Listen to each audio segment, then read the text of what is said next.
Hi, everyone. Welcome to the Aspen Financial Security Program's Financial Resilience Series.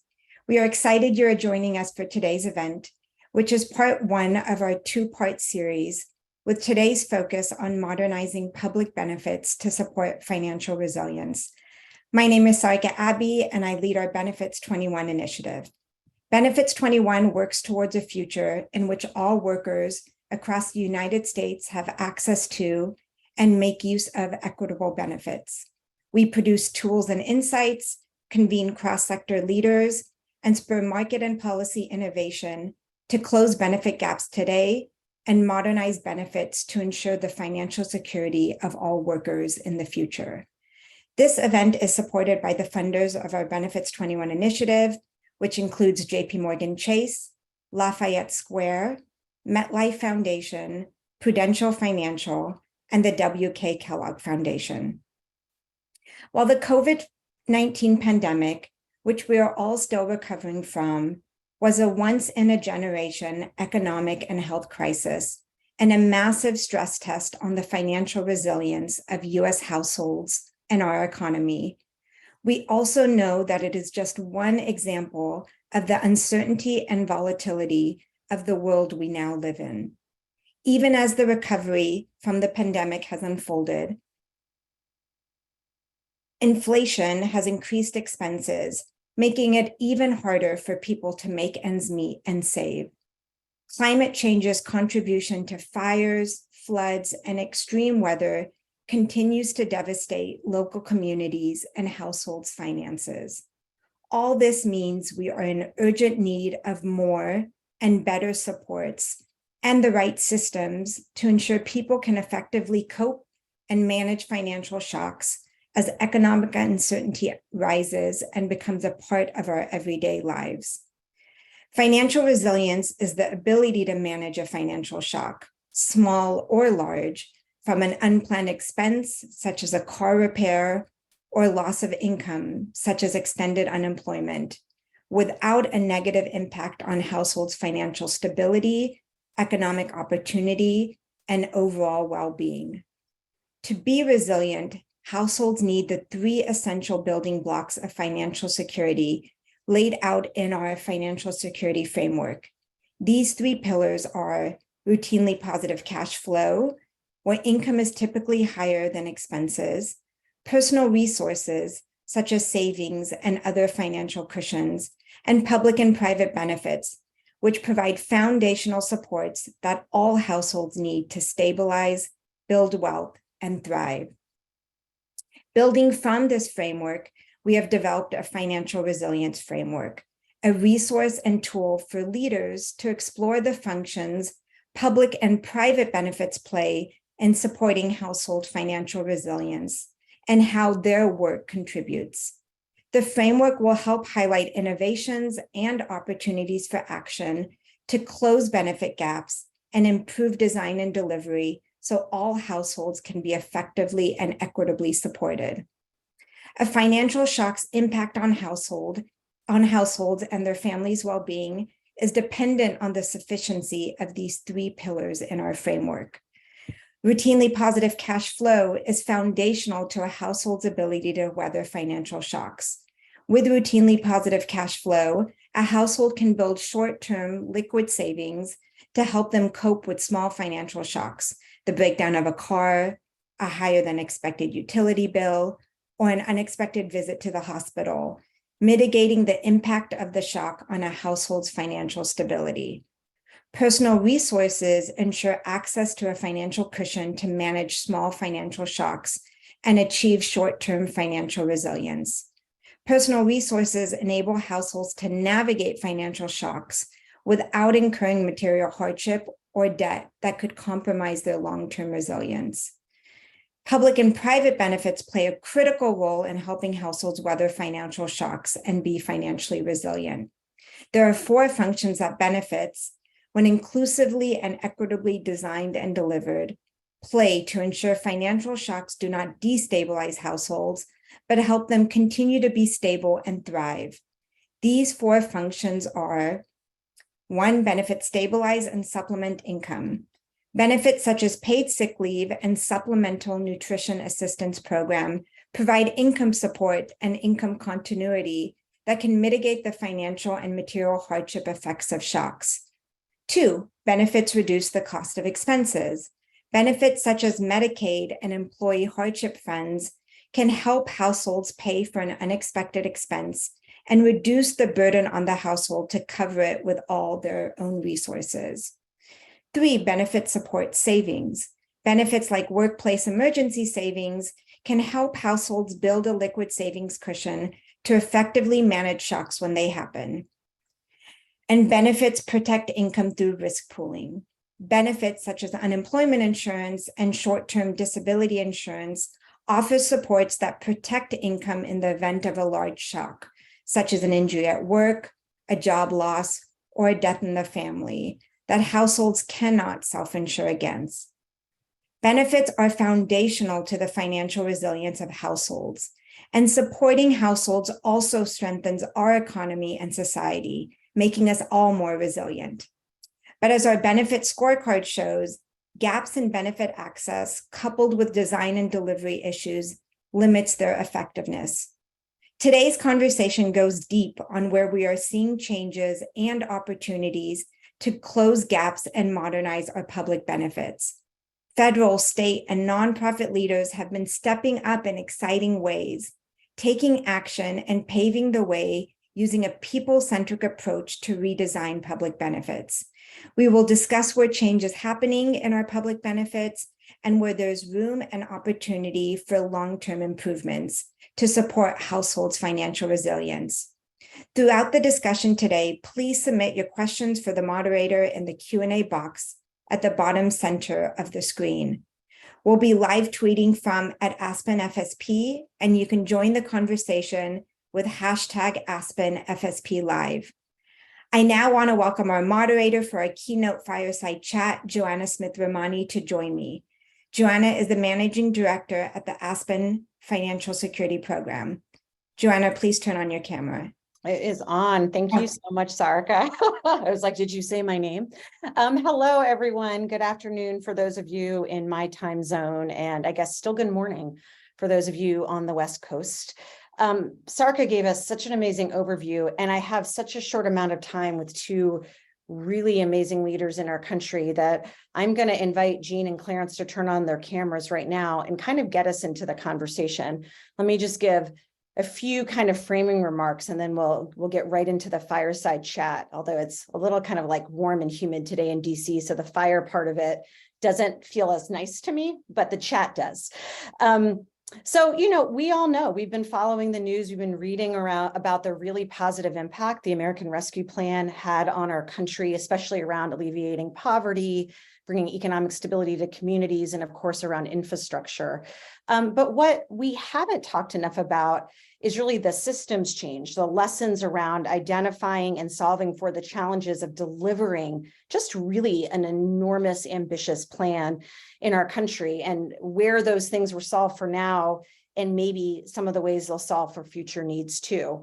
So that's kind of the theme of our discussion today. And as I said, we are truly blessed and lucky to have Jean Sperling, the White House American Rescue Plan Coordinator and Senior Advisor to the President, and Clarence Wardell, the Chief Data and Equity Officer of the American Rescue Plan Implementation Team at the White House.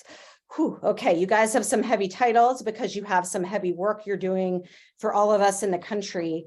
I'm going to kick us off with an opening question that I invite both of you to give your thoughts on, which is, as I just said, it was a necessarily ambitious plan, right? Like our country needed it, the people in our country needed it, our communities needed it, but implementation, I can't imagine sort of day one of trying to figure this out in both of your offices. Can you tell me a little bit of what were the biggest system challenges you were both dealing with around implementation, and any that kind of caught you off guard that you were like, oh, wow, I didn't even think this would be the thing to kind of cause today's fire? Maybe we'll kick off with you, Jean, and go to Clarence after. Thank you. And I should start out by saying that between Clarence and I, one of us turned 40 years old today. Oh, what? And I hope that there are at least 2 or 3 people out there who think it's me. I did, Jean. I was about to start singing happy birthday and tell you I was so happy you're a Libra like myself. But Clarence, I am very glad to know you're a Libra. That's so cool. Well, thank you for joining us on your birthday. I hope you have some sweet dessert plans later today. And Jean, thank you for sharing that. So, but Jean, tell me, like, what kept you up Listen, at night? I mean, obviously the American Rescue Plan has over 200 programs, 1.9 trillion. So if I try to go broad, we'll be here till tomorrow. Yeah. So let me talk about 2 that are really to me are grabbed my heart, grabbed our top priorities in some ways because they were so essential to just the basic economic dignity of so many millions of Americans, which is the first ever monthly child tax credit and the first ever national eviction prevention policy. Yeah. Now, I like to kind of say that, when you come into policy and you've been at think tanks as I have, and you've worked at different places, you think of random control experiments and evidence-based, and then you come into a job like this and it kind of reminds you of the Mike Tyson line where he says, my opponents have all these strategies and I hit them in the face. Right. It's like you may have all these strategies and plans for evidence and life hits you in the face fast.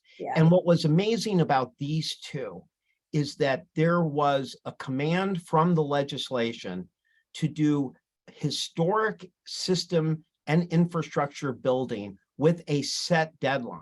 In the child tax credit, our country had never delivered a monthly tax credit before, ever. This passed on March. It was supposed to be, the first checks were supposed to go in July. That's 4 months. It took 4 years for the first Social Security to happen, and it had to happen there. On the emergency rental assistance, it wasn't quite as hard of a deadline, but we knew what the deadline was. It was whenever the national eviction moratorium ended. If this wasn't up and going, you were going to face what people called a tsunami. So you talk about what grabbed you. These were races in times with millions and millions of people in our country who were already facing financial distress. Now, I want to say in the child tax credit that we're all, like myself, heartbroken that the monthly fully refundable tax credit wasn't extended. But it is important when you talk about the systems sense to recognize what was accomplished, because I don't think any of us knew for sure that it would work for sure in that time period. It was mandated, but the checks did go out in July. There's been 98.5% accuracy. Also, it was 90% was in direct deposits, so much more convenient. 1/16 the degree of fraud and lost checks on the same day every month, on the 15th every month. A simplified child tax credit.gov. So we had a simple website that we could bring people to, and the work we did with Code for America to make sure that there was mobile friendly and it was and that it was at least in Spanish and in English. I mean, these are, I think, important system accomplishments. However, and I won't go into it too much now, but maybe in the follow-up questions, I think there was really a unified learning experience about the challenge of what it takes to get people who have not been part of the tax system, who don't sign up, and that there's a tech solution, but it's not just a tech solution. There's a people solution. There's a navigator solution. There's a trusted messenger solution. On the emergency rental assistance, again, we had to set up from scratch. There may have been a handful of programs. So, it wasn't like a national program where you just had to work with Treasury and the IRS. Here you had 450 separate programs starting up. And, the one point I will make before turning over to Clarence, because I could go into all these difficult issues, but it goes to my point about what it's like to implement a system in an emergency plan. Yeah. It is not like we might all wish it was in terms of, in terms of having time and evaluations. Life is hitting you extremely fast. And so you're a little more like in like a military battle. In other words, you have to gain the best information you can for very consequential things. And I think one of the things that I am telling people going forward is in White Houses, sometimes they have this strategy, it's outreach. You have to go talk to different groups. You have to talk to your critics. You have to listen to them, make them feel heard. It's like an outreach strategy. When you're in a program like this, it is the most essential feedback loop you have. And yes, you're often talking to people who are the ones out criticizing you, and you may not agree with everything. But on the emergency rental assistance, if we were not talking to people in 50 states on the ground about what was working and was not working, we could not have made the adjustments. That was a program that in April looked like it might not succeed. And by October, the money was starting to run out. And there were enormous amounts of adjustments that had to be made instantly, not with perfect information, but the best information. On the child tax credit and the Puerto Rico child tax credit, we literally do weekly meetings with all of the different groups, and it changed things. It became a joint learning situation. It became less, why aren't you doing this? Or you doing this? Oh, okay. We're learning text messaging from trusted messengers can work. We're learning that the tech doesn't necessarily solve if somebody's scared of the IRS or scared of the INS or confused or has dyslexia or, all the more difficult things. But I think that, we could talk a lot, but I think when you're talking about emergency plan, these were two historic programs that I hope in some ways will go on forever, where we made historic progress, but in a very fast place. But so we both have a lot to celebrate in a sense. And build off of. And a ton to learn, and a ton of mistakes to learn from. Clarence, thank you, Dean. Also this makes me feel like, wouldn't it be lovely to have a half a day fireside chat with you both? Because I want the scoop. I am truly impressed with what the administration was able to do in a time where also you guys were living through a pandemic, right? It wasn't like you were living in a world that wasn't chaotic in your own homes and lives too. Clarence, I have a follow-up question to what Jean shared that I think will go a little bit deeper on it, but it struck me as he was talking about all the things you tried and the speed and the feedback loops that typically government is seen as slow moving. Typically it's seen as risk averse, right? In normal times when you have time to do things. Did you feel like because of sort of the high stakes, the demand, the kind of chaos happening in the world, really, that you were able to test and try some new things? What are parts of it that you're really proud of that you got the federal government to do and try that, to Jean's point, is really instructive, whether or not it worked? Do you know what I mean? But that's instructive for us going forward when we think about the kinds of infrastructure and systems we need the government to have around benefits. Yeah, no, great question. And, just kind of building on what Jean said a bit, there was certainly the speed and scale at which these programs needed to operate, and the timelines, in particular, emergency rental assistance, which, almost from day one, we had to kind of pick up the pieces on that and try to get it back on track, necessitated a lot of both experimentation. I think to Jean's point, the feedback and being in conversation with the advocacy community and with folks, both from the private sector, and this is what I hope is one of the kind of long-lasting lessons learned, is that it is not just the federal government, not just state and local government. It's civil society, it's private sector, it's everyone, doing what they can. And what I would say is in many ways using existing channels and using existing resources. Where I think we had strong partnerships on the private sector side was raising awareness around these programs. We did child tax credit, several child tax credit awareness days. We did emergency rental assistance awareness days. We partnered with folks like PayPal, GoFundMe, which, as you know, has a lot of folks on that platform who are seeking benefits, who are seeking the types of service, who in many cases didn't even know that the government was offering cash assistance and benefits. And so to be able to build those partnerships and hopefully strengthen those relationships over time, Jean could go on and do which we have in our ARP equity report, is going to do a plug there, but we could do a whole case study on the rental assistance program. And as you said, where that went from on day one to our real-time learning to trying to build in flexibility so that the local, state and local grantees could adapt in real time and just get money out the door. The one piece I wanted to just touch on a little bit, which is maybe goes without saying, but I think we should say it because I know a lot of folks on this call in this room have been working on this, and it is really what I think is kind of one of the keys going forward. We were dealing with a highly fragmented system. You know, you talk about system challenges, highly fragmented. I think that's, you know, in many ways, that's why we're here today, right? There's obviously the burdens, but rental assistance, child tax credit, we had the first ever low-income water assistance program, energy, you know, historic amounts of money put into the energy assistance program. We're talking about a lot of the same families here, a lot of the same individuals. And so we tried to do what we could, you know, on the federal side, and we did some cross enrollment pushes.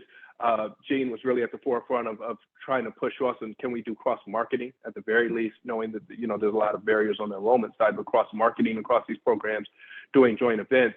And, you know, ideally, you know, and over time, and hopefully we can kind of build on some of these lessons learned, we're continuing to kind of streamline, and we're starting from the perspective of from the person, from the family, and saying the same family is getting, you know, benefits from, and it may be coming from the federal side in one aspect, and then the state side, and then the local side, but how can we better serve and make them aware and make it as easy as possible for them to get those? And so that's just one piece I wanted to talk about as well, where we also tried a lot of innovations. Yeah. So I want to go like a little, I mean, you're still we're still in implementation, right? There's still rounds of funding coming out. It's not like your job sort of, you know, ended at some point. But, you know, thinking about Sarika's opening and all, you know, for some people, I thrive on these really wonky, nerdy conversations of like all the small things that have to work right to move money, to move programs, to move policy. Because at the end of the day, if it's not implemented right, you know, if the equity isn't in the implementation, we're not doing the goals of the legislation or the policy or helping Americans, right? And I know you guys, like, that's your day-to-day work. In terms of like the legacy of the past couple years for both of you, you know, what do you think, what would be one or two things, like experiences or strategies, or even like a wonky technical thing you discovered that you're allowed to share with us that you would want to know has been kind of like formalized or institutionalized or resourced properly? And I don't mean policy, you know, we at FSP share, Jean, your concern and dissatisfaction that the CTC doesn't exist in an expanded form, and we'll continue to advocate for it to come back. But you guys learned something really important in the implementation of it, right? That could have longevity even as we advocate for the policy. So I just love to hear that from you guys, like, as you know, the job on the side of your desk, the job that is not the fire today, but is the one about the forward thinking. What's kind of on your mind that's your big takeaway from this experience? And maybe this time we'll start with you, Clarence.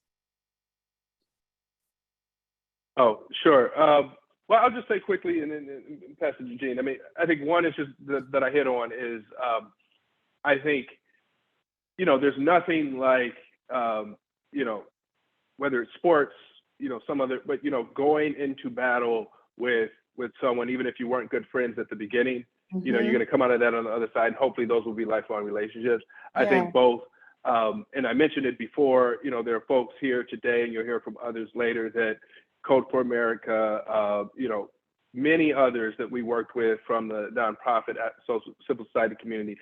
I would love to see that those relationships, and as Jean talks about, you know, that is not an adversarial relationship, but really kind of all holding hands and feedback loops, and us trying to get the best information that we can to serve people. If that can be, you know, those relationships, whether formally or informally, but just strengthened, and I think us having a playbook, you know, if you will, that we can return to, that, you know, for how we work together, I think will be a big one. And I would just say, and again, we put out with the equity report, alongside that, we put out an ARP equity learning agenda, and GSA also announced some funding that was put forward where we'll be focusing on, you know, I think as Jean said, it's very hard, you know, we would love to set up the perfectly randomized control trial, and, you know, and really kind of all of these innovations kind of capture in real time the things that we're learning. It's a little bit difficult to do that kind of alongside this, but I think we've tried as much as we could to kind of capture that. But I think we also, there's been so much money that's been put in communities, that's invested in individuals and families trying to capture that, where we can, I hope, you asked about the legacy, I hope that becomes a strong legacy, that we see these innovations, that funding that goes into lessons learned that we can pull off the shelf for the next, the next emergency. Well, and let me just like underscore, not just lessons learned, but lessons around equity, super like that, that you are taking that seriously, that your job is around that, and that we are really trying to have an ongoing kind of learning, I don't want to say like learning agenda as if it isn't like a passive, right? Learning and changing agenda around it is really important. Jean, let me give you the final word. Like, what is your institutional formalizing? Like, where do you take the crazy late nights from the last several years into a much stronger, more durable infrastructure system for the US? I mean, I think there was some kind of like global fate or justice in me getting an implementation job, because I had spent 11 years either running or being the deputy policy at the National Economic Council, where, to be honest, you often make policy and rush to the next policy. So it was your karma coming back to you. There was some justice in the implementation. And, I think that there are, there are interesting lessons, and you have to be, I think, open to evolving thought. Now, I did a discussion with another think tank where, one of their recommendations that seems kind of wise in the abstract is, when you're in a crisis, don't try to build a brand new infrastructure, just piggyback on existing infrastructure. It's too difficult. That does seem kind of wise, but if you had done that, you wouldn't have created the emergency rental assistance program. And I think you'd have a couple of million more American families that would have gone through evictions with the long-term scarring for them and their children. So I think that, one thing is that, whether or not you should do it, maybe that's wise, but maybe it is, you need to have like crisis moments to make you do things. I think, secondly, I do think that, when you watch the Olympic diving, they kind of measure for difficulty. I think if you're a reformer, you got to take difficulty into account. In other words, there's been a lot of comments recently that when they went out and said you were 98.5% accurate in the first monthly child tax credit, that's a lot of the newspapers led with the 1%. Right. That was incorrect. And so I think that those of us, when I look at like the emergency rental assistance, it is really important that people recognize that this got set up in a year and it worked. And that recognizing that doesn't mean you're saying everything was great. But I think if we want to do big system changes, you have to, perhaps be willing to do things where you can recognize the magnitude of the success without saying mission accomplished, and realizing there's a lot of things that go wrong. I am struck, as Clarence is, by the challenge in a country of 50 states and 30,000 places of trying to have decentralized. I mean, if you look at emergency rental assistance, it wasn't that it'd be started up in a few months. It was completely decentralized. Yeah. So learning, one of the things that happened to us several times that you wonder when you're implementing is the program fundamentally flawed. And you'd find out in certain areas that no, the emergency rental assistance is working beautiful in Louisville. It's working beautiful in San Antonio. So it's not the program. Why is it working in one place? Why is it working in the other? How do you spread? And when you have 20, 30 programs of that magnitude, it is an enormous challenge. And so I'll be, I'll give a couple of like more futuristic thoughts and then let us wrap up. Yeah, I mean, we're almost at time. So please. One is that, I do think this concept of navigators is big. It's bigger than the ACA. We should think about it. And I don't think we should think about it just as individual people, but how do you bring people together? If you want to prevent eviction, you have to bring courts, the legal services, the cities, and the housing community. You know, we tried to do that through White House summits. Imagine you had a funding stream which said they had to work together, and this funding stream would be only for that. That, you know, is so much more than saying, you know, Jean and Clarence just, you know, work that 22nd hour of the day. I think the cross enrollment is so huge, and the fact that we cross enrolled the children from the EIP payments for the child tax credit led to 750,000 more kids doing it. My lesson to everybody here is buckle up. It's not an easy thing.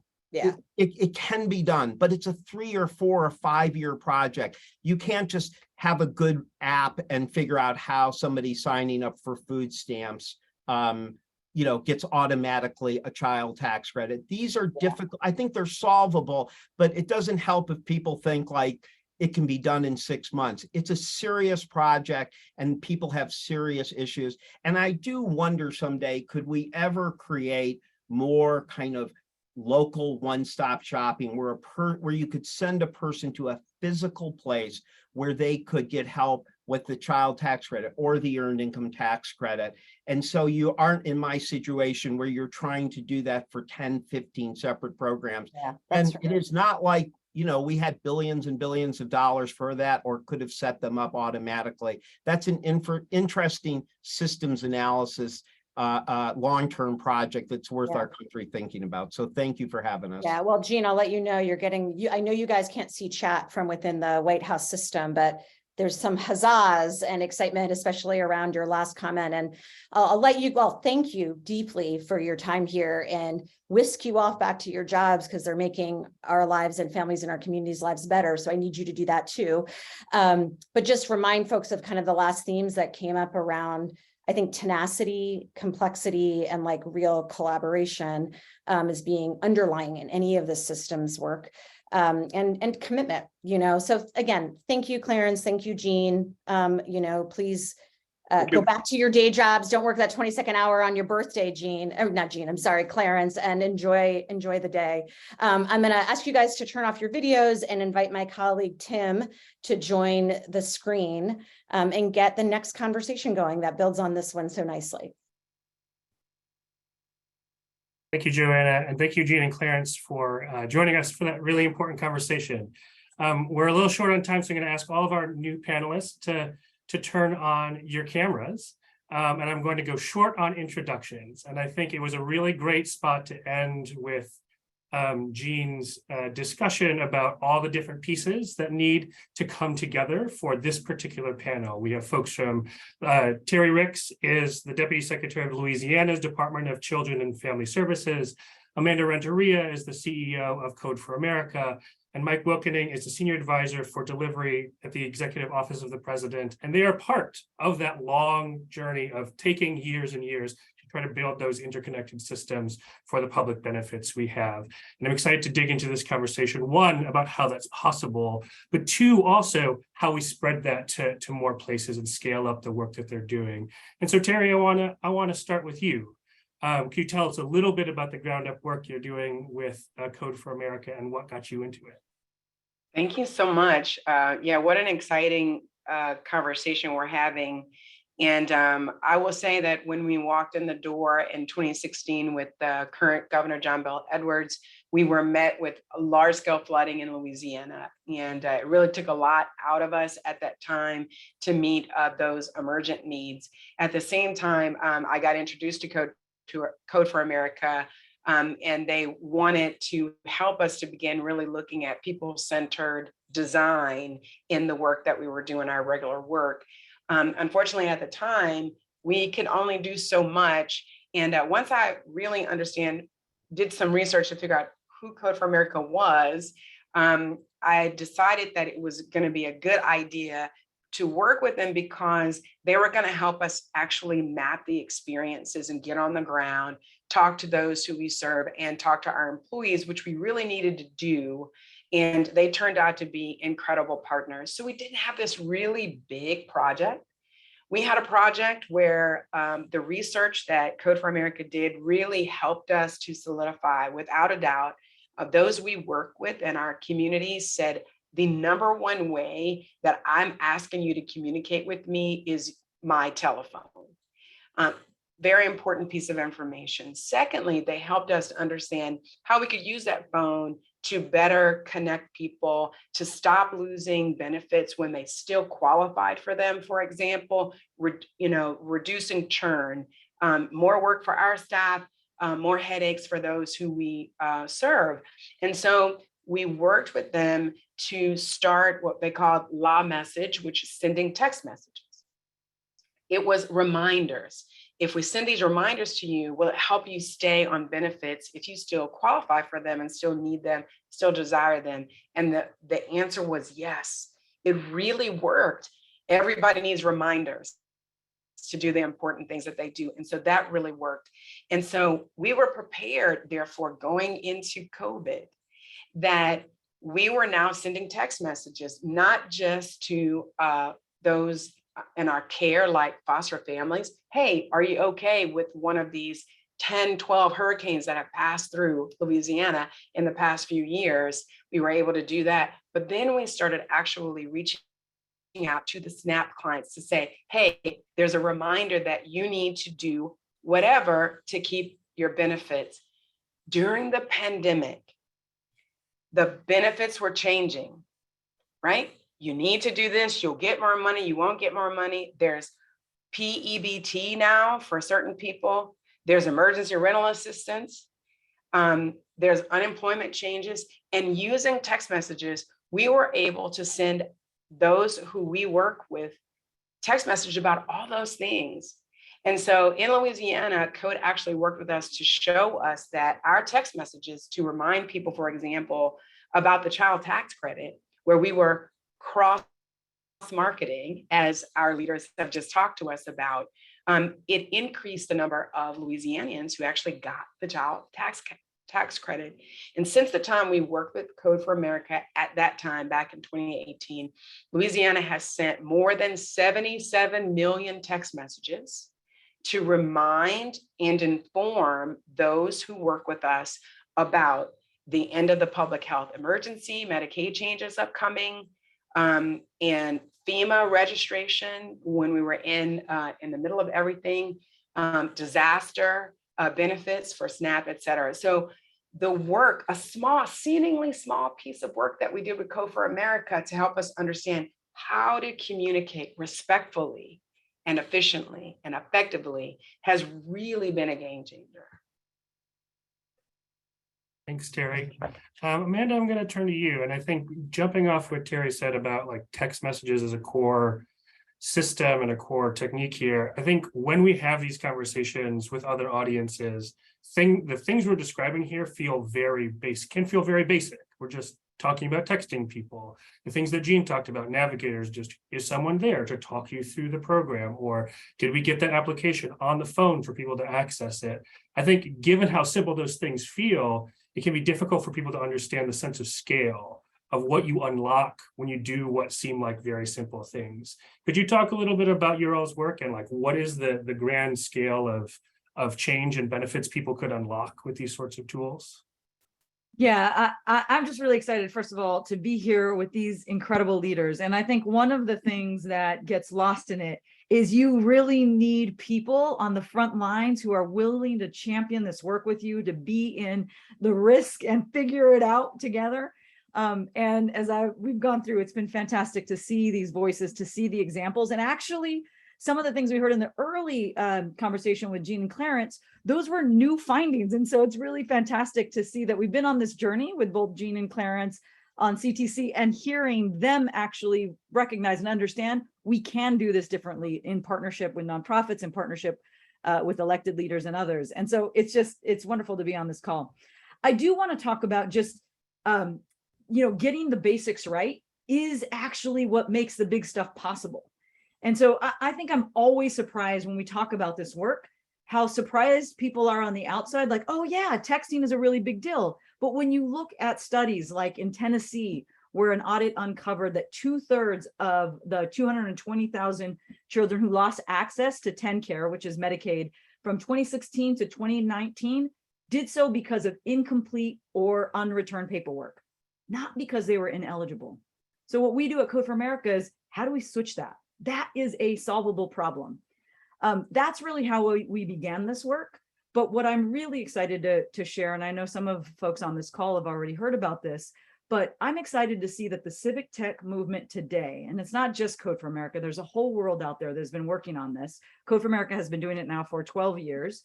But there's a whole world out there that believes that if you do these things right and you use people-centered technology, you can have massive impact, not just on the outcomes themselves, but also in the relationship between government and the people it serves. And so I'm excited that we were we got $100 million investment for a major audacious idea, which was to really transform the safety net benefits experience in at least 15 states that we believe will unlock $30 billion in benefits in the form of SNAP, Medicaid, WIC, TANF, and other health and human services benefits.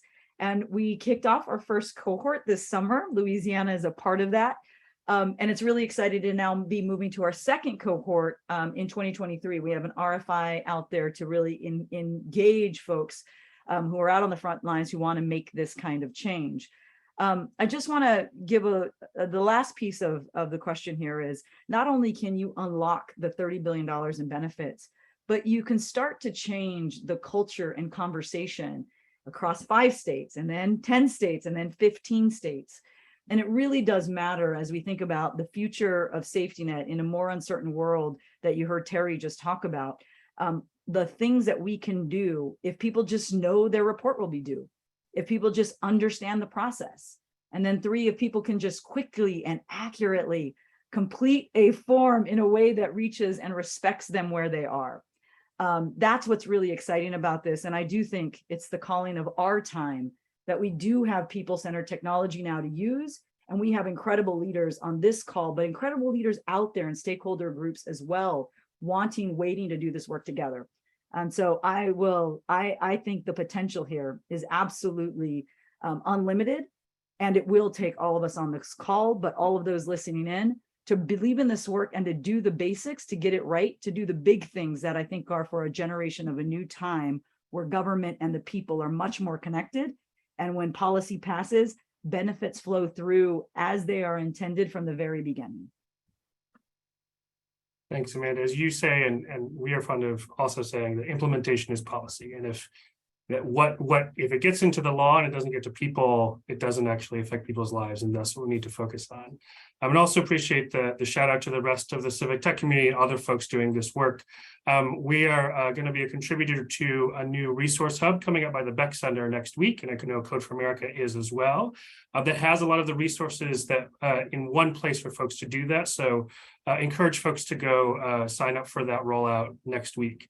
But Mike, I want to turn to you, especially to this question of leadership and how we get more people into this field and to spread the word about the hard work it'll take, but also the benefits of that. You are working with the Facing Financial Shocks project at the White House right now, co-leading that, informed by your work in California, leading a public benefits modernization as well. I wonder if you could talk a little bit about the Facing Financial Shocks project, but also how you see it bringing in new leaders and states into this space. Yeah, and happy to be here with everybody this afternoon. I mean, we've had a long history with Code for America and Amanda's organization, and Terry's leading some amazing efforts in Louisiana that we're hoping to scale up in other states. So as you said, I'm co-leading the Facing Financial Shock project, which comes out of the president's executive order on customer experience that he signed back in December. And, it's really a pretty simple concept, but transformational for government, which is put people first. Don't force people to adapt to government. Instead, adapt government to them. Make it work for them and meet their needs rather than the other way around. And so out of that executive order, the President's Management Council chose 5 projects across departments to really prove that this approach can work at the federal government. And so one of those is facing financial shocks. And this is the idea that when people face a financial shock, and the earlier panel talked a bit about what that looks like, how do we get them the benefits that they need in a very short period of time so that they can both meet their current needs as well as get back to financial resilience? And so the charter that was set out on this particular project is very ambitious, that people should be able to apply for their benefits within 20 minutes. There should be a one-day verification of their eligibility. They should be able to use those benefits within a week. You should only have to give your data once to the government, and this should all be done in a frame of financial well-being and resilience, meaning getting you back to a state where you have a good job and good benefits.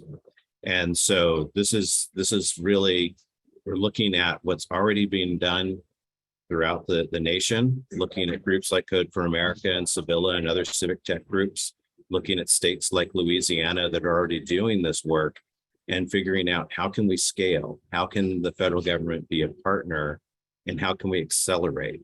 And as Amanda alluded to, this is one of those instances where you're building trust in government and how government can meet your needs. And it's not an overstatement to say that if we get this right, it's life-changing for families.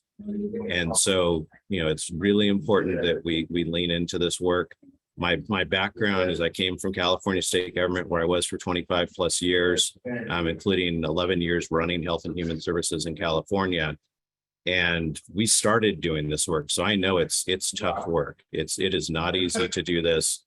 We started with really trying to put people first, trying to build data use agreements across our departments to bridge those silos, to really bring in digital service teams so that we had the skill sets to do this type of work, that partnering with civic tech organizations, including Code for America, and really utilizing the skills that are out there and helping to lift that work up.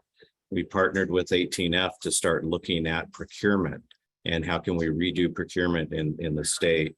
And the tough work of examining policies and procedures, going through and figuring out what barriers have we put up in state governments and in federal government that we can either change or get rid of, so that we can make these programs more effective and we can meet people's needs at the speed that they need them.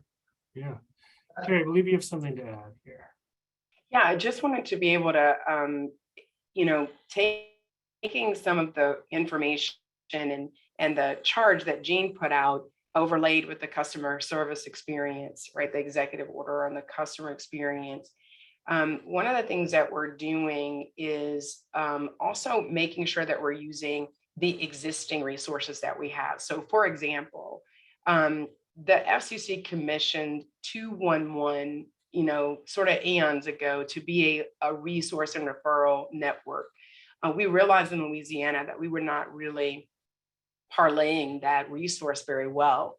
And so being able to provide resources and referrals to people in real time that someone is making sure are up to date all the time is super important. But adding in another layer of a closed loop referral using any type of platform that can do that, we're using Unitas to be able to send a closed loop referral that I can then work directly with another organization, see the notes related to working with this particular neighbor, and actually seeing the needs that are met and being able to come up with data about unmet needs. Doing something like that allows everybody at the table to have the same type of seat. So honestly, those we serve, they really don't care whether the resources are coming from the federal, the state, private, nonprofit, they don't care. They just need the services. And if they give us their permission to really work together on their behalf, it gives us an opportunity. In addition to that, though, we really have had to go in and do some work, internal work. Do we really hate the poverty, but still like the people?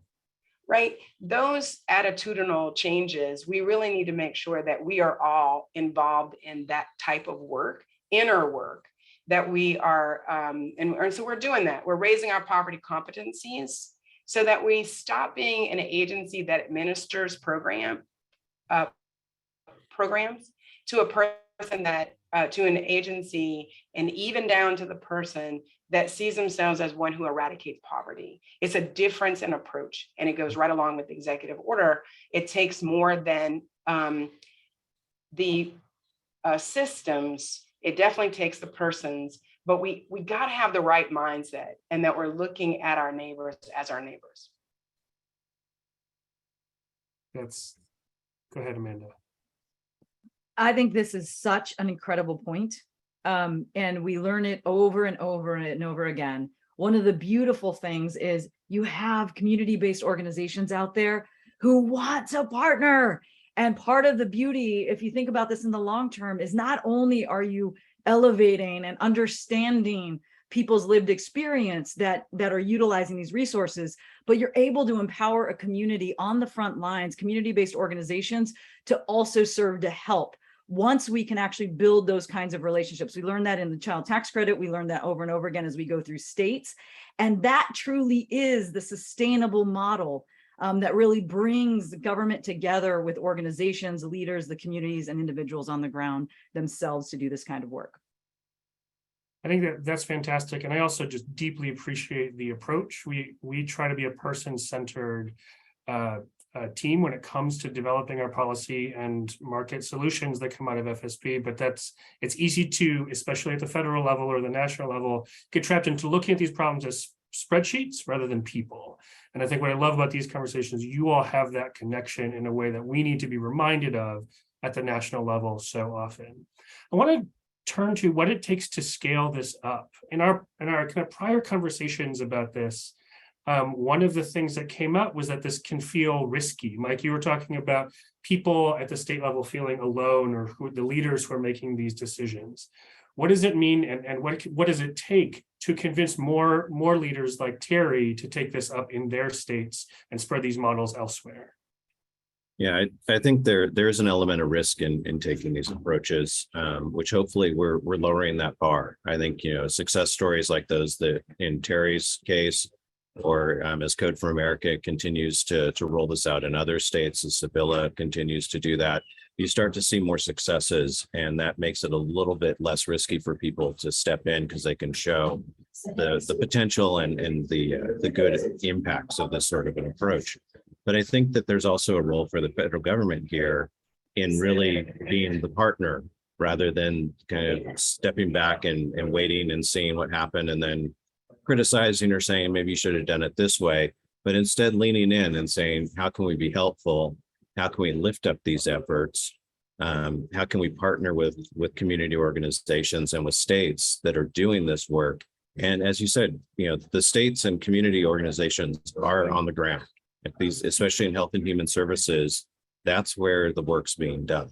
And so the role of the federal government here is really to assist and figure out how can we lift up those efforts? How can we empower leaders? How can we create environments where people can learn from each other, where we can bring in experts and help to really give people the skills and the right supports so that it, one, seems less risky, but also is much more likely to be successful.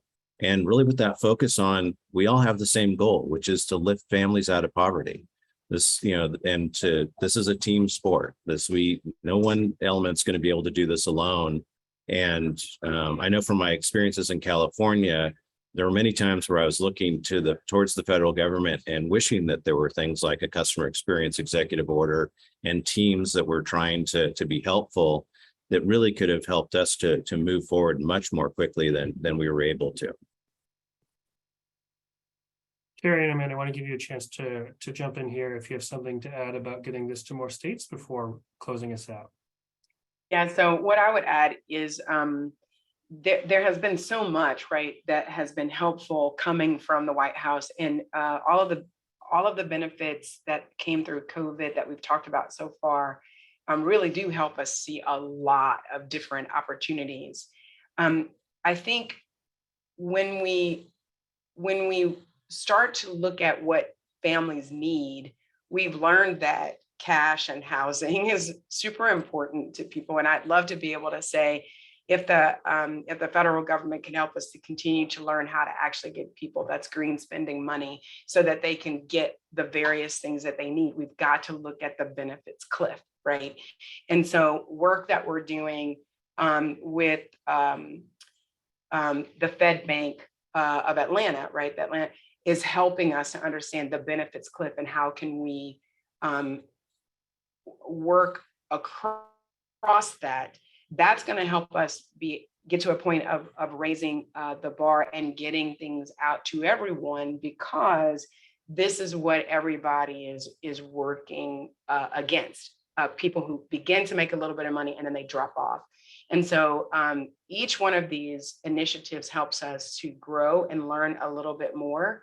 And I think that if we can continue to get the word out about what works, like you're doing right now, it's definitely going to help us. And so, we want to keep working together. I'm so glad that we have Code for America back again for a second time to give us an even more substantial bite at the apple of really making a big change for people in Louisiana. And so I don't have all the answers, but what I love about what we're doing now is we're having really substantial conversation that really will yield, moving the proverbial needle a lot more than where we were sitting back some time ago. So I love the fact that we're not going to waste this crisis time in our nation. And thank you so much for inviting me to be a part of this incredible conversation. And I'm sitting and learning, and I love that we're all in a space of being learners, and we can do it together. And that way we'll continue to move forward, I believe. Thank you, Terry. Amanda, let me give you the last word. So I believe we are what we measure. And the idea that we have put some incredible goals out there, I think gives us a real opportunity right now to not only do we have the technology to measure them, but now to actually see how we're moving against them. It mattered that the goal was 50% reduction in child poverty. It mattered when White House Conference on Hunger and to End Hunger came out and said in this time, but it also mattered that there was a footnote on how you're going to calculate it. That is real. And so what I think is so exciting is when you get that room together, like Mike just said about getting the folks together. And when you talk about the work that Terry is doing, the idea that we are measuring it and measuring it, and then talk about how we actually worked against those measures is a combining not only process, but also it's a restatement of our values in this country that I think are equally important because they can too be measurable. So I appreciate being part of this conversation, Tim. Thank you, Amanda. And thank you, Terry and Mike, and all of you for joining us today. This is only the start of the conversation. And so before everyone goes, we have three asks for folks, which you'll see on the slide here. The first is Sarika laid out the coming financial resilience framework that Aspen FSP will be laying out that you can get if you sign up for our newsletter at the link here that'll be put into chat. In addition, this is a part of a series. And so the next piece of this will be highlighting leaders working in workplace benefits about financial shocks and financial resilience. Please sign up for that as well to get the other side of the coin and also hear a little bit more about our vision, about how those things should work together, both public and private benefits.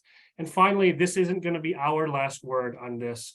We want to work closely with state leaders to spread the word about how this work can be done, and also working closely with Mike and others in the federal government, how to get folks who are leaders in states who are doing this work or want to do this work, how we can give you that support. So if you're interested in our work, continuing to look at modernizing public benefits, please get in touch with me at my email on the screen. Thank you all so much for coming. Thank you to all of our amazing speakers today, and hope you all have a wonderful rest of the day.